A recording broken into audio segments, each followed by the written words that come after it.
Hello friends, कैसे हैं आप सभी। आई होप बहुत ही अच्छे होंगे, अपनी पढ़ाई में व्यस्त भी बहुत होंगे।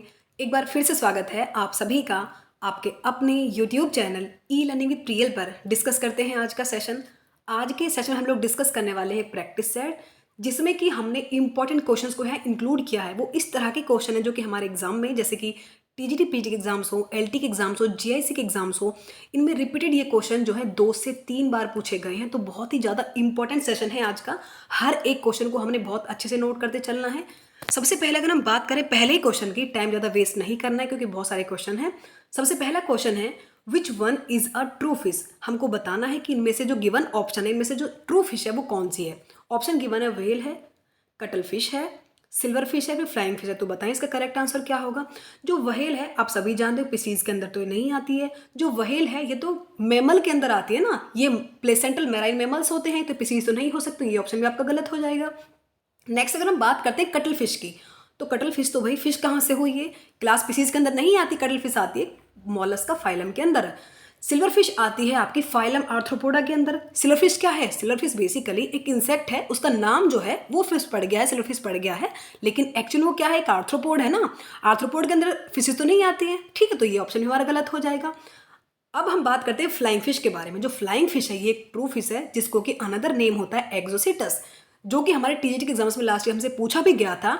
जो एक्सोसिटस है वो क्या है, एक ट्रू फिश है, ठीक है। तो एक्सोसिटस बेसिकली क्या होती है, ट्रू फिश है। तो हमारा राइट ऑप्शन यहाँ हो जाएगा डी, यानी कि एक्सोसिटस यानी कि फ्लाइंग फिश। नेक्स्ट अगर हम बात करते हैं सेकंड क्वेश्चन की, तो उससे पहले मैंने यहाँ कुछ इंपॉर्टेंट पॉइंट्स इंक्लूड किए हैं जो कि हमारे जानना हमको बहुत जरूरी है। फिशेज के बारे में ही है, जैसे कि study of the fishes is ichthyology.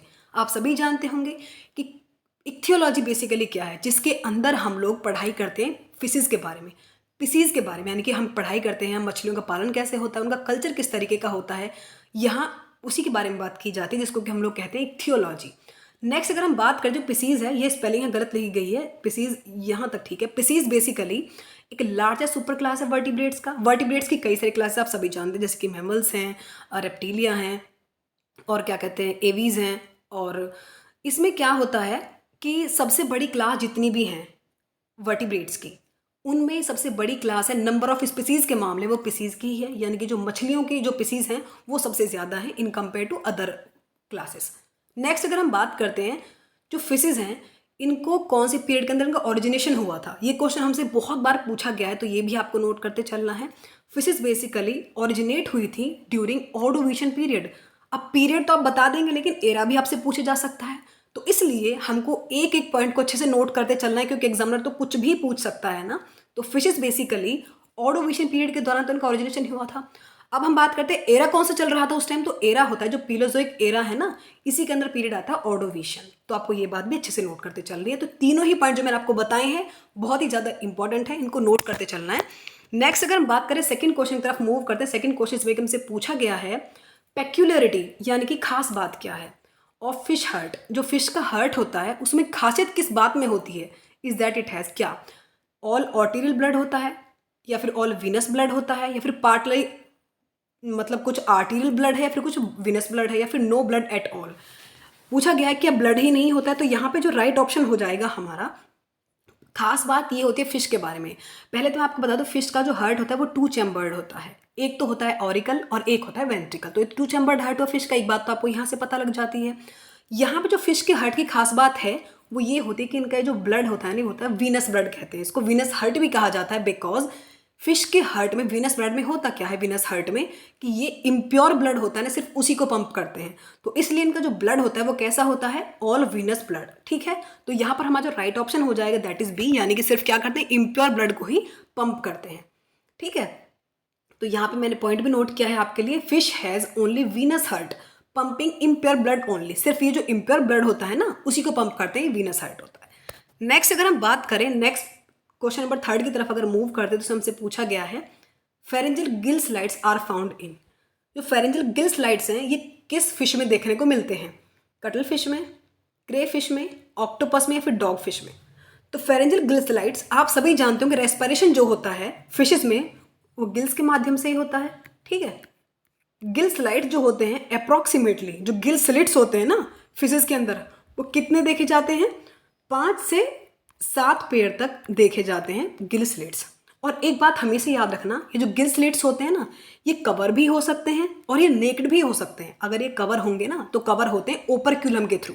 Operculum fishes में होता है, दैट मीन्स उनको गिल स्लेट्स को कवर करने का काम करता है। तो हमारा राइट ऑप्शन हो जाएगा डॉग फिश, यानी कि डॉग फिश क्या होती है, स्कॉलियोडॉन है जिसको कि हम डॉग फिश कहते हैं। और ये एक कैसी फिश है, ये होती है कार्टिलेजिनस फिश। ठीक है, तो राइट ऑप्शन हमारा हो जाएगा डी। नेक्स्ट अगर हम मूव करें क्वेश्चन नंबर 4 की तरफ, जिसमें कि हमसे पूछा गया है, क्वेश्चन 4 हमसे पूछा गया है एनाड्रमस फिशेज मूव। एनाड्रमस फिशेज कैसी होती हैं या कौन सी कंडीशन है जो कि एनाड्रमस कहलाती है, वो बात भी हम देखेंगे। अगर सेशन पसंद आए तो प्लीज़ लाइक करना, शेयर करना, सब्सक्राइब करना। सब्सक्राइब करने में कंजूसी मत किया करो गाइस। फिर भी कोई डाउट्स हैं आपके इस रिगार्डिंग तो मुझे कमेंट सेक्शन में बता सकते हैं आप। अब हम बात करते हैं एनाड्रमस फिशेज कौन सी होती हैं। सबसे पहली बात करते हैं, सबसे पहला ही पॉइंट है, एनाड्रमस फिश वो होती हैं जो कि from sea to fresh water move करती हैं, या फिर from sea to estuary move करती हैं, या फिर from river to sea move करती है, from estuary to sea move करती है। तो बताएं जरा। आगे मैंने आपके लिए 2 पॉइंट नोट किए हैं जो कि बहुत ज़्यादा इंपॉर्टेंट है। सबसे पहले आप देखिए, जब फिश जो है माइग्रेट करती है, माइग्रेट का मतलब एक जगह दूसरी जगह जाना, उस रीजन के लिए ही जाती हैं। जब फिश माइग्रेशन होता है ना फिशेज का, वो सिर्फ ब्रीडिंग के लिए करती हैं। ठीक है, अब वो 2 तरीके से होता है, एक तो होता है कैटाड्रमस माइग्रेशन और एक होता है एनाड्रमस माइग्रेशन। ये जो कैटाड्रमस माइग्रेशन होता है ना, इसमें कंडीशन क्या होती है कि जब फिश जो है बेसिकली ये फ्रेश वाटर से सी की तरफ जाती हैं फॉर ब्रीडिंग के लिए, साफ पानी से समुद्र में जाती हैं, सॉल्टी वाटर में जाती हैं, उसको हम कहते हैं ऐसी कंडीशन को कैटाड्रमस माइग्रेशन, कि भाई इस फिश ने कैटाड्रमस माइग्रेशन कर लिया है। ये देखा जाता है एंगुइला में। एंगुइला क्या होता है, एंगुइला का अनदर नेम क्या है गाइस, मुझे कमेंट सेक्शन बताना। चलो कोई नहीं, मैं ही बता देती हूँ। Fresh water eel is the another name of Anguilla. ये क्वेश्चन भी हमसे बहुत बार पूछा गया है। तो फ्रेश वाटर से जब सी में जाती हैं तो वो होता है कैटाड्रमस माइग्रेशन। एनाड्रमस माइग्रेशन अगर बात की जाए तो एनाड्रमस माइग्रेशन वो होता है जब समुद्र से जाती हैं फ्रेश वाटर में, जैसे कि सालमन है। सालमन फिश जो है ये समुद्र के पानी से फ्रेश वाटर में जाती है फॉर ब्रीडिंग। ठीक है, तो यहाँ पर जो हमारा राइट ऑप्शन हो जाएगा, एनाड्रमस का क्या काम है, एनाड्रमस जो होती है समुद्र से फ्रेश वाटर में जाती हैं फॉर ब्रीडिंग, जैसे कि सालमन है। मैंने एग्जाम्पल भी आपको बता दिया है। तो क्वेश्चन किसी भी तरीके से पूछाना है, हमको हर तरीके से जवाब देकर ही आना एग्जाम में। ठीक है, नेक्स्ट अगर हम बात करें तो फर्स्ट ऑप्शन हमारा ठीक हो जाएगा। नेक्स्ट क्वेश्चन है 5 क्वेश्चन, जिसमें कि हमसे पूछा 5th क्वेश्चन है, branch of biology dealing with the study of fishes is, यानी कि अभी मैंने ये बात तो आपको बताई थी कि ऐसी कौन सी शाखा जो कि स्टडी ऑफ फिशेज के बारे में बात करती है। इसके अंदर हम फिशेज की स्टडी करते हैं, उनके अध्ययन करते हैं, उनके नेचर के बारे में, उनके रहन सहन के बारे में बातें करते हैं, उनके कल्चर के बारे में बात करते हैं। तो वो कौन सी स्टडी, तो वो इक्थियोलॉजी है। आप देखते ही होंगे, ये बात तो हम बचपन से पढ़ते आ रहे। Ichthyology is the study of fishes. Toxicology में क्या करते हैं, टॉक्सिकोलॉजी बेसिकली जिसमें कि पॉइजन्स की स्टडी करते हैं। ऑर्निथोलॉजी जिसमें कि हम बर्ड्स का अध्ययन करते हैं। पिस्कोलॉजी के बारे में तो मुझे भी नॉलेज नहीं है, इसके अंदर इसकी जगह तो साइकोलॉजी होना चाहिए थी, जिसमें कि हम माइंडसेट के बारे में बात करते हैं, ह्यूमन बिहेवियर के बारे में बात करते हैं, दैट इज कॉल्ड साइकोलॉजी। तो पिस्कोलॉजी मुझे इस बारे में कुछ पता नहीं, पिस्कोलॉजी होता भी या नहीं एक्चुअल में। नेक्स्ट अगर हम बात करते हैं क्वेश्चन नंबर 6 के बारे में, fish which eradicate mosquito larva is, यानी कि ऐसी फिश जो कि इरेडिकेट की जाती है मॉस्किटो लार्वी के ऊपर, ये कौन सी फिश होती है, तो बताएं जरा। ये रोहू है, एनाबस है, क्लेरियस है, फिर गेम्बूसिया है। तो बताएं इसका राइट ऑप्शन क्या होगा। ऐसी फिश जो कि मॉस्किटो लार्वी के ऊपर फीड करती है वो होती है हमारी गेम्बूसिया, यानी कि राइट ऑप्शन हो जाएगा डी। जैसे कि आप सभी लोग जानते हैं कि जो फिश है ना गेम्बूसिया, ये कार्निवोरस फिश है, यानी कि मांसाहारी होती है। और बड़े बड़े जो हमारे लेक्स वगैरह होते हैं, पॉन्ड्स होते हैं, उनमें इसको डाला जाता है ताकि जो मॉस्किटो लार्वी होते हैं उनको खत्म कर सके। एनोफिलीज जो होती हैं बेसिकली उनको फीड करते हैं। तो उन मच्छरों को, या फिर जो मच्छर बीमारी क्रिएट करते हैं, ज़्यादा फैलाते हैं जो बीमारियां, उनको खत्म करने के लिए इस गेम्बूसिया फिश को इन तालाब वगैरह में डाला जाता है ताकि उनको सबको ये खा सके, उनके लार्वे को खा सके। तो उनके लार्वे फीड करती है गेम्बूसिया फिश। तो राइट ऑप्शन हमारा हो जाएगा गेम्बूसिया, दैट इज डी। नेक्स्ट अगर हम बात करते हैं इलेक्ट्रिक ऑर्गन ऑफ फिशेज, जो कि फिशेज के इलेक्ट्रिक ऑर्गन है, वो किस चीज़ के मॉडिफाइड मासेज होते हैं, नर्व सेल के, मसल सेल के, इलास्टिक फाइबर, फिर वाइट फाइबर्स। इलेक्ट्रिक रे एक फिश है जिसको कि हम इलेक्ट्रिक रे भी कहते हैं, दैट इज कॉल्ड टर्पीडो। टर्पीडो एक फिश है जो कि इलेक्ट्रिक रे के नाम से जानते हैं, जिसमें कि इलेक्ट्रिक ऑर्गन होते हैं, वो करंट प्रोड्यूस करती है बेसिकली। तो वो पूछा गया कि जो इलेक्ट्रिक ऑर्गन है फिश के, वो किस चीज़ के मॉडिफाइड मासेज हैं, नर्व सेल के, मसल सेल के, इलास्टिक फाइबर के, वाइट फाइबर के। तो बताएं जरा। जो इलेक्ट्रिक ऑर्गन होते हैं ना, ये हाईली मॉडिफाइड रहते हैं मसल सेल्स के। ठीक है, तो राइट ऑप्शन हमारा हो जाएगा बी। अभी मैंने टर्पीडो की बात की थी, टर्पीडो दैट इज एक, इसका एक अनदर नेम भी होता है नर्साइन। ठीक है, ये एक इलेक्ट्रिक रे है, इलेक्ट्रिक रे फिश होती हैं ये। तो राइट ऑप्शन हमारा हो जाएगा मसल सेल यानी कि बी ऑप्शन। नेक्स्ट अगर हम बात करें 8th क्वेश्चन की, जिसमें कि हमसे पूछा गया है two chambered hurt is a feature of.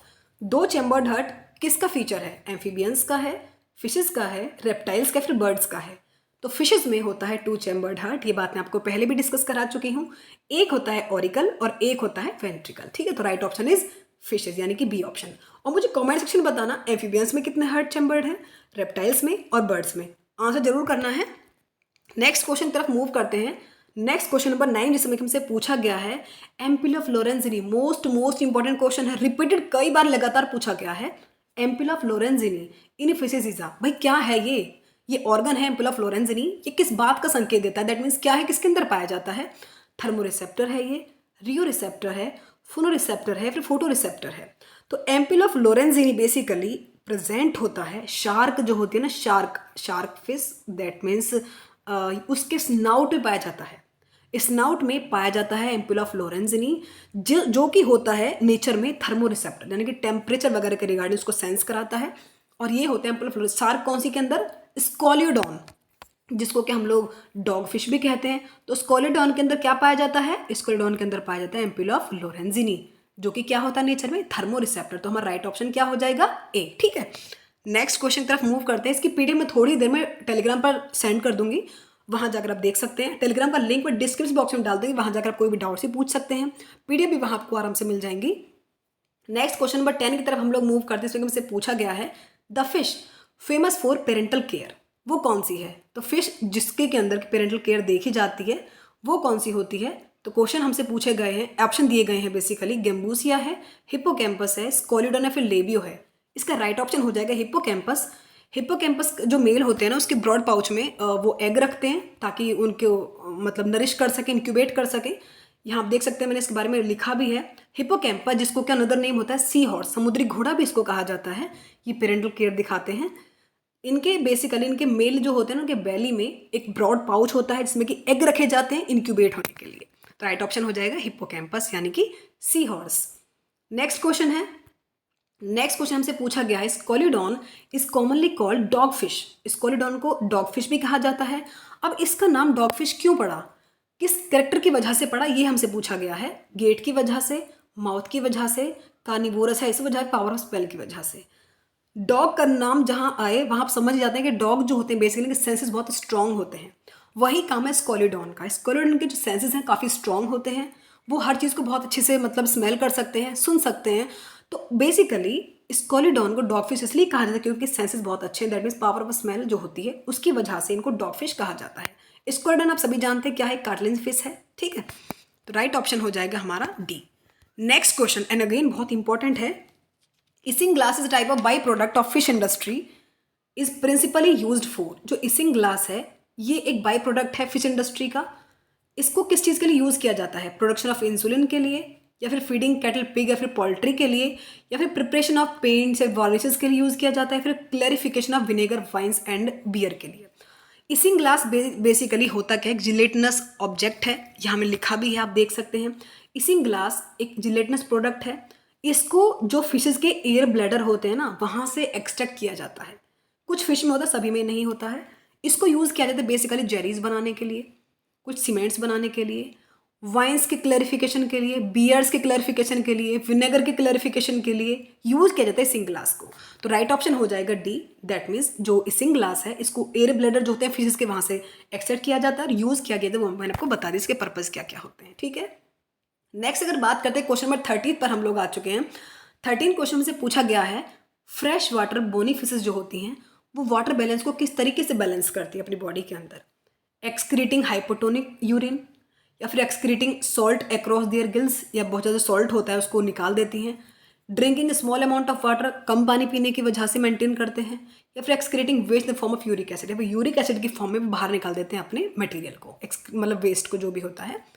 तो सबसे पहले तो आपको ये जानना जरूरी होता है कि हाइपोटोनिक सॉल्यूशन क्या होता है, हाइपोटोनिक यूरिन क्या होता है। बेसिकली हाइपोटोनिक यूरिन जो होता है ना, वो होता है जिसमें कि वाटर की कंसंट्रेशन जो है वो तो होती है ज़्यादा as compare to it solute. तो ये बात आपको याद रखनी है कि हाइपोटोनिक सॉल्यूशन में, हाइपोटोनिक यूराइन में जो वाटर होता है वो तो होता है बहुत ज़्यादा in compare to it solute. और अगर बात करें हाइपरटोनिक यूराइन की, तो हाइपरटोनिक में क्या होता है, हाइपरटोनिक में वाटर की कंसंट्रेशन होती है कम और सॉल्यूट कंसंट्रेशन होती है ज़्यादा। तो इसका राइट ऑप्शन हो जाएगा ए, यानी कि ये हाइपोटोनिक यूरिन को, जिसमें वाटर कंसंट्रेशन ज़्यादा होती है, सॉल्यूट्स की कम होती है, उसको बाहर निकाल के अपनी बॉडी के वाटर बैलेंस को मेंटेन करने का काम करती है बोनिफिसेस जितनी भी होती हैं। ठीक है, तो राइट ऑप्शन हो जाएगा 1। नेक्स्ट क्वेश्चन की तरफ मूव करते हैं। नेक्स्ट जिसमें कि हमसे पूछा गया 14 क्वेश्चन पर हम लोग आ चुके हैं, जिसमें हमसे पूछा गया है, ये बहुत इंपॉर्टेंट क्वेश्चन है guys, which of the following scales are similar to mammalian teeth. इनमें से ऐसी कौन सी स्केल्स हैं जो कि मेमेलियन टीथ के रिगार्डिंग, मतलब जैसे कि मेमेलियन टीथ है ये वही काम करती है, उसके सिमिलर होती है बेसिकली। साइक्लोइड स्केल्स हैं, प्लेकोइड, गैनोइड या फिर टीनोइड। तो बताएं जरा, जो प्लेकोइड स्केल्स होती है ना, that is similar to mammalian teeth. ठीक है, तो राइट ऑप्शन हो जाएगा बी। नेक्स्ट 15th क्वेश्चन पे हम लोग आ चुके हैं। अगेन ये मैंने आपको बताया भी है, फिर से बता रही हूँ क्योंकि बहुत बार पूछा गया है। This is also known as flying fish. Flying fish कौन सी होती है, मैं तो बताएं जरा। स्कॉलिडॉन, इसको तो डॉग फिश कहा जाता है guys. एक्सोसिटस, that is called flying fish. ठीक है, तो ये भी हमको याद रखना, राइट ऑप्शन हो जाएगा बी। प्रिस्टिस का भी देख लो, प्रिस्टिस का भी एग्जाम में देखने को मिल जाए हमको इस बार। तो प्रिस्टिस का अनदर नेम होता है सॉ फिश। कौन सी फिश, सॉ फिश। अब बात करते हैं ट्राइगॉन की, तो ट्राइगॉन होती है स्टिंग रे। ठीक है, ट्राइगॉन क्या है, ट्राइगॉन का अनदर नेम होता है स्टिंग रे। तो ये बात भी आपको याद रखनी है। हर एक पॉइंट को बहुत अच्छे से नोट कर चलें, बहुत इंपॉर्टेंट सेशन था। पीसीज के बारे में हमने इंपॉर्टेंट क्वेश्चन को यहाँ इंक्लूड किया था। उम्मीद तो यही है कि इन क्वेश्चंस में से आपको इस बार पीसीज के अंदर जो भी क्वेश्चन है वो इसमें से देखने को मिले। फिर भी लाइक करना, चैनल को शेयर करना, सब्सक्राइब करना। मिलते हैं नेक्स्ट वीडियो से, तब तक के लिए bye. Thank you so much for watching. Please do like, share, subscribe.